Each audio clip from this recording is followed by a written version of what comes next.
Et oui, un débat Le Pen-Darmanin, ça ressemble à une blague ou à votre pire cauchemar, et pourtant ça n'est ni l'un ni l'autre, c'est le lancement de la campagne présidentielle, ça promet.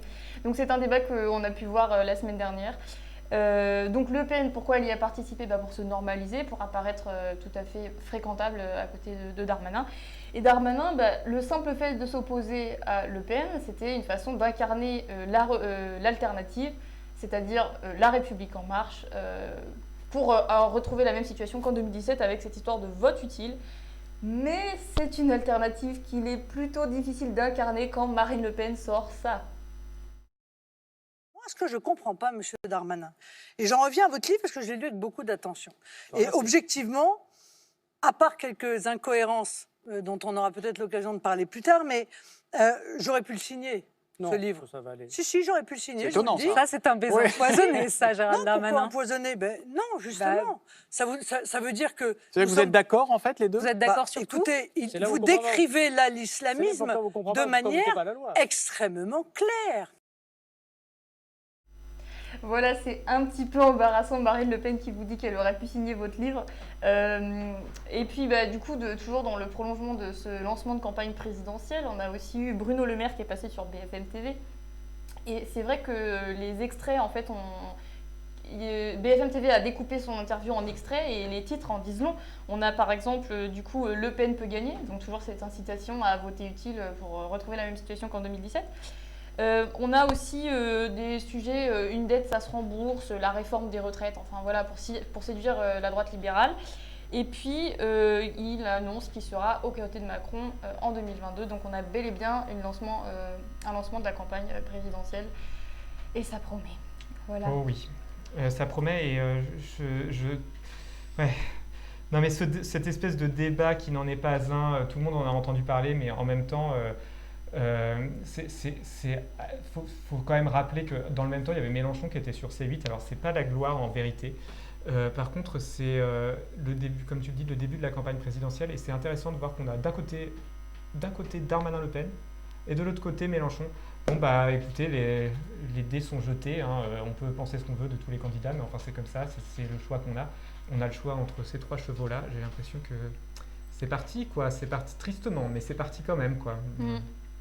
Ouais, et puis pour le coup, là, ça montre bien que s'il y a une alternative, c'est pas entre Macron et Le Pen que ça se joue, quoi. Ça se joue plutôt sur celui qui n'était pas là pour débattre de qui est le plus raciste. Ouais, en fait, c'est la configuration du débat qu'on dit plus que les débats eux-mêmes, parce que les débats, je pense que en fait, personne ne les a regardés. Et je sais pas si, je pense qu'on a eu raison. Enfin, il n'y avait pas grand-chose dedans au final. Et puis, on pouvait le savoir à l'avance. Mais bon.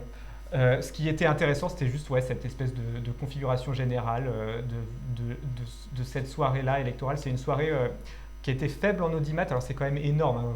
Il faut redescendre sur Terre. Internet jamais n'arrive à la hauteur de la télévision. Ne l'oubliez jamais. Quoi qu'on fasse sur Internet, même les meilleurs scores sur Internet, c'est toujours en deçà de ce qui se passe à la télévision. Donc la télévision, ça reste un enjeu de pouvoir énorme. Et là, en l'occurrence, c'était je crois, 1,7 million pour Darmanin-Le Pen, ce qui est faible, mais ce qui est quand même, ce qui est pas rien. Et puis 700 000 pour Mélenchon. Voilà, des petits scores pour la télévision et des grands scores quand même, malgré tout, qui malheureusement montrent que la télévision a de beaux jours devant elle. Tu voulais dire quelque chose, ouais, Aléna? j'aimerais rajouter aussi, parce que tu as parlé du fait que Mélenchon avait été présent sur C8 en même temps que Darmanin et Le Pen sur France 2. Mais je voudrais aussi préciser le fait qu'en fait, c'était vraiment pas la même ambiance, quoi, tu vois. Sur France 2, c'était vraiment une ambiance de discussion. Là, c'était vraiment, c'était pas un débat. Et sur C8, je sais pas si tu as regardé quelques extraits, mais Mélenchon s'est quand même largement fait... il s'est fait assez battre, quoi, par les gens qui étaient présents. Alors on l'a taxé d'antisémite. Il a été vraiment... ça a été assez difficile. Après, lui, il l'a plutôt bien vécu parce qu'il a l'habitude, malheureusement. Il a l'habitude qu'on lui tape dessus, mais c'était pas du tout la même approche. On voit vraiment que Léa Salamé et son collègue, là, ils ont vraiment caressé dans le sens du poil, pour ainsi dire, les les deux espèces de gros fachos, voilà, il faut le dire.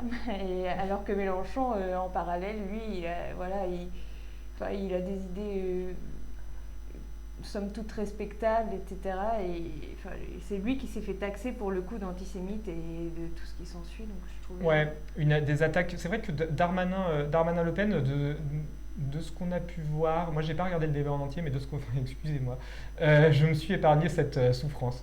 Mais de ce qu'on a pu voir, c'est quand même, ça avait l'air gentil, hein, comme tu dis, Léa Salamé et compagnie. Moi j'aurais aimé quand même.